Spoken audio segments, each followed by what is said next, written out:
नमस्कार, आपका स्वागत है हमारे YouTube channel world of technical में।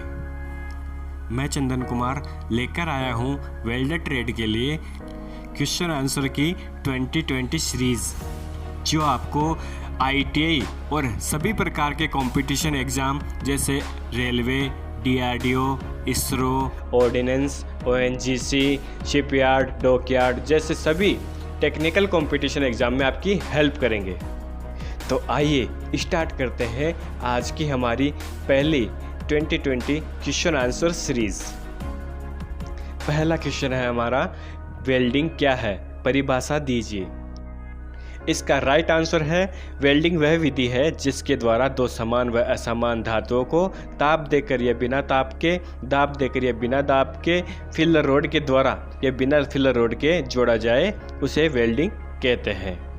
अर्थात वेल्डिंग एक ऐसा कार्य है जिसमें समान यानी MS to MS और असमान यानी MS to SS या और भी डिसिमिलर धातुओं को ताप देकर यानी फ्लेम या आर्क से गर्म करके या बिना ताप के यानी कि बिना गर्म करे दाब देकर यानी कि जुड़ने वाली जो धातु है उसके ऊपर प्रेशर लगाना हथौड़े की सहायता से या हाइड्रोलिक प्रेशर के द्वारा या बिना दाब के यानी कि बिना प्रेशर के फिलर रोड के द्वारा। वेल्डिंग जॉइंट को भरने के लिए जो हम रोड यूज़ करते हैं उसको फिलर रोड कहते हैं। उसके द्वारा या बिना फिलर रोड के धातुओं को जोड़ना वेल्डिंग कहलाती है। यह वेल्डिंग की विस्तृत परिभाषा है। इसमें धातुओं को जोड़ने की सभी प्रोसेस को सम्मिलित किया गया है। इसके बाद अगला क्वेश्चन है, फिलर रोड के पिघलने का तापमान मुख्य धातु से कितना होना चाहिए। इसका राइट आंसर है, फिलर रोड के पिघलने का तापमान मुख्य धातु से कम अथवा बराबर होना चाहिए। यानी कि जब हम फिलर रोड यूज़ कर रहे हैं जॉइंट को भरने के लिए, वो मुख्य धातु से पहले ही पिघल जानी चाहिए। फिलर रोड का गलनांक बिंदु मुख्य धातु के गलनांक बिंदु से कम होना चाहिए। इसके बाद अगला क्वेश्चन है, इलेक्ट्रिक आर्क से पहली बार धातु के किनारों को किसने तथा कब पिघलाया। इसका राइट आंसर है, सर बर्नार्डोज ने सन 1881 में। इसके बाद अगला क्वेश्चन है, ऑक्सी एसिटिलीन गैस वेल्डिंग का विकास किसने और कब किया। इसका राइट आंसर है, ली चैटलियर ने सन 1903 में। इसके बाद अगला क्वेश्चन है, बिना दबाव के धातु या फिलर रोड को पिघलाकर जोड़ने की विधि कौन सी वेल्डिंग कहलाती है। इसका राइट आंसर है, फ्यूजन वेल्डिंग, जिसमें धातु को पिघलाकर जोड़ा जाता है, इसलिए उसमें किसी भी प्रकार के दबाव या प्रेशर की जरूरत नहीं पड़ती है। इसके बाद अगला क्वेश्चन है, मुख्य धातु व इलेक्ट्रोड के मध्य आर्क बनाकर की गई वेल्डिंग कौन सी वेल्डिंग कहलाती है। इसका राइट आंसर है, मेटालिक आर्क वेल्डिंग। इसके बाद अगला क्वेश्चन है, किस वेल्डिंग में आर्क आंखों से दिखाई नहीं देती है। इसका राइट आंसर है, सबमर्ज्ड आर्क वेल्डिंग। यह वेल्डिंग का ऑटोमेटिक या सेमी ऑटोमेटिक प्रोसेस होता है, जिसमें वेल्डिंग की आर्क दानेदार फ्लक्स के नीचे बनती है, जिससे वो हमें आंखों से दिखाई नहीं देती। इसके बाद अगला क्वेश्चन है, फिलर मेटल किसे कहते हैं। इसका राइट आंसर है, वेल्ड जोड़ में भरी जाने वाली धातु को फिलर मेटल कहते हैं। अर्थात दो पीस को जब हम वेल्डिंग करते हैं तो उनके बीच में जो गैप होता है उसको जिस मेटल के द्वारा, जिस फिलर रोड के द्वारा हम भरते हैं, उसको फिलर मेटल कहते हैं। इसके बाद अगला क्वेश्चन है, गैस वेल्डिंग को शुरू करने के लिए पहले कौन सी गैस को खोलते हैं। इसका राइट आंसर है, एसिटिलीन गैस को, क्योंकि एसिटिलीन गैस एक ज्वलनशील गैस होती है और जब हम इस ज्वलनशील गैस को खोलेंगे तभी तो हमारा फ्लेम जलेगा। अगला क्वेश्चन है, गैस वेल्डिंग को बंद करते समय पहले कौन सी गैस को बंद करते हैं। इसका राइट आंसर है, एसिटिलीन गैस। ऐसा करने से बैकफायर और फ्लैशबैक का खतरा नहीं रहता।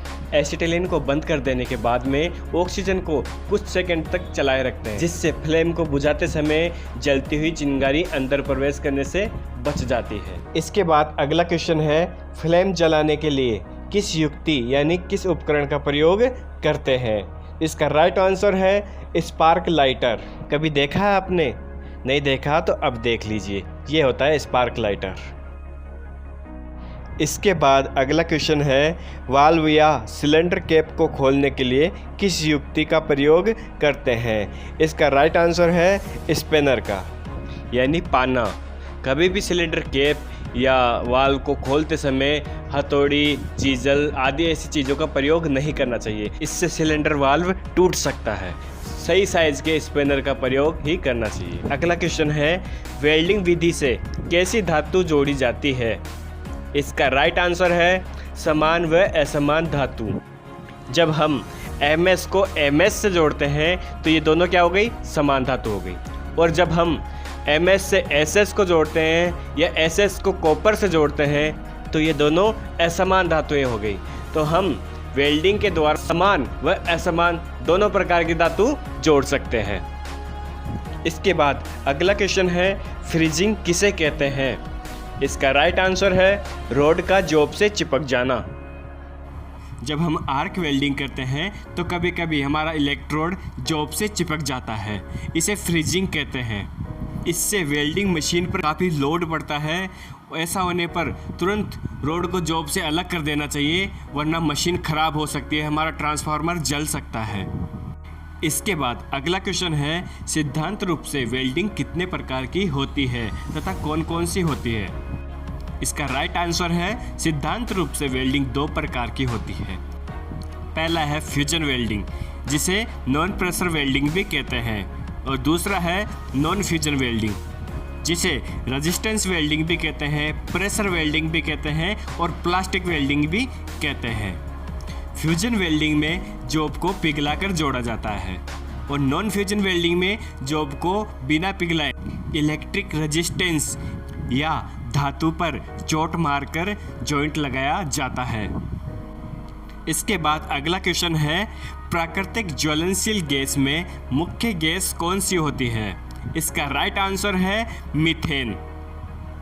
वैसे ये साइंस का क्वेश्चन है, लेकिन हम वेल्डिंग के अंदर ज्वलनशील गैसों का प्रयोग करते हैं, इसलिए इस प्रकार के क्वेश्चन हमारे आते रहते हैं। इसके बाद अगला क्वेश्चन है, वेल्डिंग में LPG गैस का प्रयोग मुख्यतः कौन सी क्रिया में किया जाता है? इसका राइट आंसर है गैस कटिंग में। यह गैस एसिटिलीन गैस की अपेक्षा सस्ती मिलती है और इससे कटिंग भी आसानी से हो जाती है। और इसके बाद अगला क्वेश्चन है, नॉन इंजेक्टर टाइप यानी बिना इंजेक्टर वाली ब्लो पाइप किस वेल्डिंग सिस्टम में प्रयोग करते हैं? इसका राइट आंसर है high pressure gas welding system, क्योंकि इंजेक्टर का कार्य होता है लो प्रेशर वाली गैस को खींचकर हाई प्रेशर वाली गैस में कन्वर्ट करना। लेकिन हाई प्रेशर सिस्टम में दोनों गैसों का प्रेशर हाई रहता है, इसलिए इस सिस्टम में non injector type blow pipe का प्रयोग करते हैं। इसके बाद अगला क्वेश्चन है, एसिटिलीन गैस सिलेंडर की सुरक्षा के लिए सिलेंडर के पेंदे में क्या लगा होता है? इसका राइट आंसर है फ्यूज प्लग या सेफ्टी प्लग। इस फ्यूज प्लग में लेड अलाय भरा होता है, जो सिलेंडर के अंदर का अधिक तापमान होने पर पिघल जाता है, जिससे सिलेंडर के अंदर से थोड़ी सी गैस बाहर निकल जाती है, जिससे उसके अंदर का तापमान नॉर्मल हो जाता है और सिलेंडर फटने से बच जाता है। इसके बाद हमारा आखिरी क्वेश्चन है, 1 लीटर तरल ऑक्सीजन से कितने लीटर ऑक्सीजन गैस बनाई जा सकती है? इसका राइट आंसर है 860 लीटर।